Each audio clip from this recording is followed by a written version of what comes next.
The Amazon river ये बस एक नदी नहीं, एक जिंदा इकोसिस्टम है जो अपने अंदर हजारों राज को छुपाए हुए है। कहा जाता है कि अमेज़न रिवर जितनी गहरी है उतनी ही खतरनाक, क्योंकि अगर इसके अंदर कोई इंसान गिर जाए तो उसका वापस आना लगभग नामुमकिन है।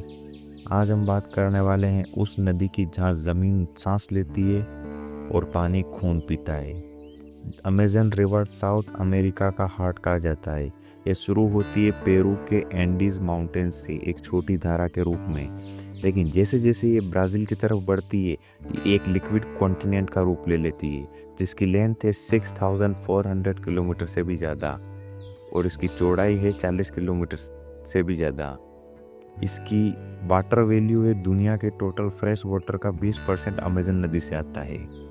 अमेज़न रिवर के आस पास एक ऐसी दुनिया है जहाँ जिंदगी के 3 करोड़ से भी ज़्यादा प्रजातियों की स्पीसीज मिलती है। ऐसे ही इसे लंग ऑफ अर्थ थोड़ी कहा जाता है। यानी दोस्तों, अमेज़न नदी को धरती का फेफड़ा कहा जाता है, क्योंकि दुनिया की 20% ऑक्सीजन इसी रेन फॉरेस्ट से आती है। लेकिन ये सिर्फ लाइफ नहीं देता, ये लाइफ ले भी सकता है।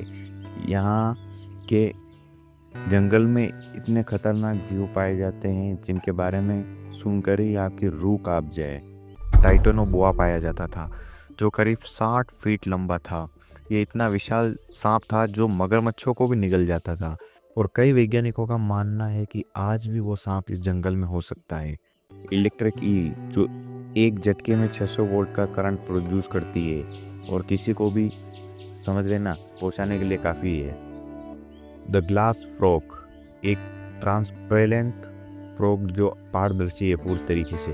उसके दिल को धड़कते हुए भी आप देख सकते हो। दिखने में बहुत प्यारा दिखता है, लेकिन अगर गलती से आपने उसे छुआ और अगर उसने आपको काट लिया तो 10 सेकंड के अंदर आप भगवान को हो जाओगे। काईमैन क्रोकोडाइल का छोटा वर्जन, लेकिन डबल डेंजर। अगर इस नदी में आप गिर जाओ तो सबसे पहले यही आपका कांड करेगा। हाँ, एक इतना विशाल मकड़ा पाया जाता है कि जो पक्षियों तक को निगल जाता है। नाम है गोलियथ टार्टुला, हार्पी ईगल, जिसके पंजे इंसान के हाथ से भी बड़े होते हैं और ये बंदर तक को हवा में उड़ा ले जाता है। बुलेट आंट, डंक इतना दर्दनाक कि इंसान को लगता है जैसे शरीर में गोली लगी हो। अमेज़न के जंगल में 400 से भी ज़्यादा अनकॉन्टेक्टेड ट्राइब्स रहती है जिनसे दुनिया का कभी कोई संपर्क नहीं हुआ है। उसके अपने रूल है, अपने भगवान है, अपने बादशाह थे। मॉडर्न दुनिया के लिए वो जैसे किसी पैरेलल यूनिवर्स में जी रहे हों।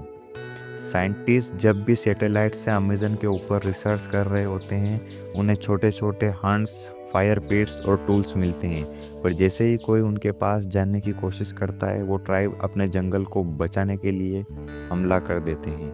उनके लिए जंगल मंदिर और नदी माँ की तरह है।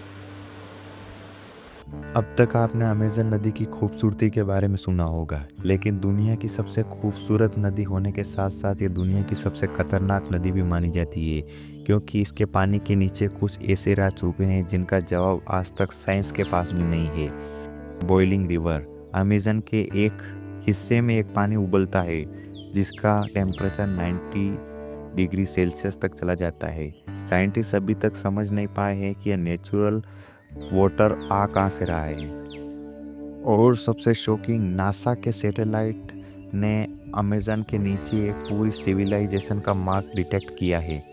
एक पूरी सिटी अंडर द फॉरेस्ट, जिसे अब लॉस्ट सिटी ऑफ जेड कहा जाता है। सोचिए दोस्तों, आज से करोड़ों साल पहले वहाँ पर भी इंसान फले फूले होंगे।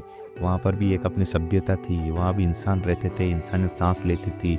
लेकिन आज उस जंगल ने, वहाँ भले इंसानियों का अस्तित्व खत्म कर दिया हो, लेकिन धरती का अस्तित्व आज वो जंगल बचा रहा है। अमेज़न रिवर के आसपास का एरिया अब डिफोरेस्टेशन की वजह से खत्म हो रहा है। हर साल 1 मिलियन हेक्टेयर फॉरेस्ट काटे जा रहे हैं, और अगर यही चलता रहा तो आने वाले 50 सालों के अंदर अमेज़न अपना 40% एरिया खो देगा। सोचो, जहाँ से दुनिया को सांसें मिलती है वही अगर मरने लगा तो इंसानियत का क्या होगा। एक्सपर्ट कहते हैं कि अगर अमेज़न खत्म हुआ तो ग्लोबल टेम्परेचर 5 से 6 डिग्री सेल्सियस बढ़ जाएगा और फिर कोई भी कंट्री सेफ नहीं रहेगी। फिर आपकी इकोनॉमी, आपका डेवलपमेंट, आपका पैसा, आपकी जीडीपी सब की सब तबाह और बर्बाद हो जाएगी और आप कुछ नहीं कर पाएंगे। क्योंकि आप विकास कर सकते हैं, प्रकृति विनाश नहीं चाहती, लेकिन अगर प्रकृति विनाश पर आमादा हुई तो फिर इंसान कुदरत और किस्मत दोनों के आगे बेबस है। इस पर किसी का जोर नहीं है। इसीलिए समय रहते सुधर जाइए। अभी समय है, संभल जाइए, वरना आने वाला समय आपको संभलने का समय नहीं। दोस्तों, हमें भी सोचना चाहिए कि ये जंगल क्या उन्हीं 400 प्रजातियों का है या फिर हमारा भी है। क्योंकि ये जंगल हमें जीवन देता है, सब कुछ देता है। वहाँ ऐसी ऐसी जड़ी बूटियाँ पाई जाती है जिनके बारे में कभी किसी ने नहीं सुना। मतलब एक तरीके से संजीवनी बूटी हम कह सकते हैं उन्हें। वैसी वैसी चीज़ें वहाँ पाई जाती है जो इंसान उन्होंने ना कभी देखा है, ना कभी जाना है, ना कभी परखा है। लेकिन फिर भी हम उस जंगल को खत्म करने पर आमादा है। अगर वो जंगल खत्म हुआ तो दोस्तों मान कर चलिए कि धरती का अस्तित्व का